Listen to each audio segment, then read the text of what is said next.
खरा दिने थंडा थंडा जूस पीवाकू भारी मन होता है। सेथिपाई आज मु आपण मानक सहित सेपेटा जूस रो रेसिपी शेयर करने को जाऊँगी। आशा करुँची ए भिडियोटी आपण मानक समस्त को पसंद आसीबो। जदि भिडियोटी पसंद आसी थाए गोटे लाइक करदेवे आ शेयर करदेवे। नुआ आसुले चैनल टी को सब्सक्राइब करदेवे। नमस्कार दर्शक बंधु, मो हाथ रंधा चैनल को आपण मानक बहुत बहुत स्वागत करुँची। तो चलतु भिडियोटी आरंभ करवा। एठी मु सेपेटा नहीं जाइछि। सेपेटारू भल भाव तार पल्प गुड़िक काढ़ी नहीं और तार मंजी गुड़िक काढ़ी नहीं। ता सहित एठी मु नहीं मात्र ये दुईटी सामग्री रे आम आज ये जूस टी बनाइबा। क्षीर एठी मु आधा लिटर नहीं और एठी सेपेटार पल्प को काढ़ी नहीं। तो ये पल्प को मु आपण मानकु देखाउची। देखंतु केते सुंदर भाव रे आपण माने देखि पारुथिबे, बढ़िया से पाची जाइची। तो एबे हमें कौन करवा, क्षीर देकरी ये जो सेपेटा देखुचंदी ताकू प्रथमे हमें ग्राइंड करिनेबा। तो सेति पई मु गोटे मिक्सी जार नहीं जाउछी। एबे ये जो सेपेटा को मिक्सी जार रे काढ़ी नेबा। आपण माने एही रेसिपी टी को पूरा देखंतु, केमिति लागिला मते कमेंट करंतु। और जी मो चैनल रे नुआ आछुंती चैनल टी को सब्सक्राइब कर दियंतु। साइड रे जो बेल बटन टी अछि ताको क्लिक करी ऑल ऊपर क्लिक कर दियंतु, जहा द्वारा मोर नुआ नुआ वीडियो रो नोटिफिकेशन आपण मानक पाखे पहुंची परिबो। तो एठी देखंतु सब सेपेटा गुडी को मु देई सारलिनी। एबे हमें आवश्यक अनुसार क्षीर पकाई नेबा।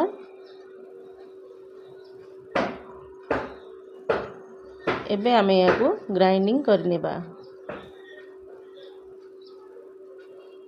तो ये देखंतु केते सुंदर स्मूथ पेस्ट भली हो जाइची। आपण माने देखि पारुछंदी। एबे आमे एहा को गोटे बाउल को काढ़ी नेबा। देखंतु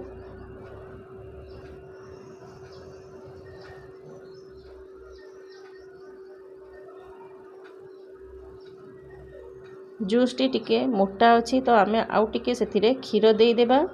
जो मिक्सी जार में काढ़ी थिले सेथिरे आउ टिके क्षीर दे ताको प्रथमे आम सेक करिकी तापरे से बाउल रे मिक्स करिबा।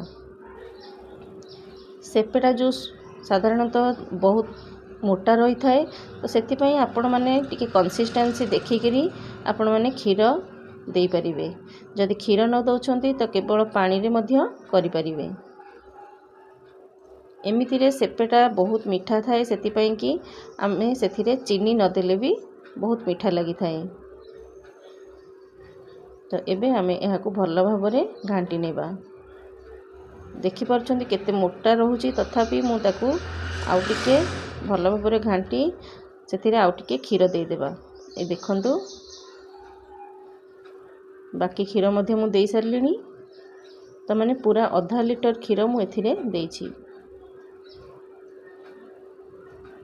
तो ये देखंतु या भल भाव रे आमे घांटी नेबा। आ ये जूस करिया पई आपण मानकु बेसी परिश्रम भी पड़िबनी। केवल सेपेटार पल्प आमे काढ़ीबाटा हमकु जरूरी, ता नहेले सेथिरे कोनोसी भी कष्ट नाही। तो ये देखंतु एबे मु आपण मानकु ग्लास रे सर्व करी देखाउची।